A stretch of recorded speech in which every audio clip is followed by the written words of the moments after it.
10वी परीक्षेचा निकाल काल लागला आणि या निकालात अनेक विद्यार्थ्यांना पैकीच्या पैकी गुण मिळालेत, तर काही बहादर असेही निघाले जे काठावर पास झालेत. एकीकडे पुणे शहराला शिक्षणाचं माहेरघर किंवा विद्येचं माहेरघर म्हणून ओळखलं जातं. मात्र याच पुण्यातून अनेक विद्यार्थ्यांनी सगळ्याच विषयात 35 पैकी 35 गुण मिळवून पास होण्याचा जणू पराक्रम केला आहे. आज राज्यातील या पठ्याचं मोठं कौतुक होतं आहे, कारण त्याची करामतच तशी आहे. या विद्यार्थ्यांना चक्क 10वीच्या परीक्षेत सर्वच विषयात 35 गुण मिळवलेत. सर्वांचं लक्ष स्वतःकडे वेधून घेतलं आहे. पुणे येथील अनेक विद्यार्थ्यांना 10वीत 35 पैकी 35 गुण मिळाल्यानं सोशल मीडियावर मोठी चर्चा होती.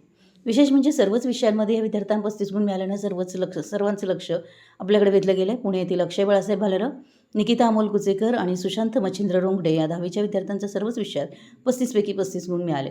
अगदी काठावर हे विद्यार्थी पास झाले असून प्रत्येक विषयात 35 मार्क घेऊन पास होण्याचा जणू पराक्रम केला आहे. त्यांच्या या काठावरच्या यशाचं सर्वत्र कौतुक होतं आहे आणि मोठी चर्चाही होते.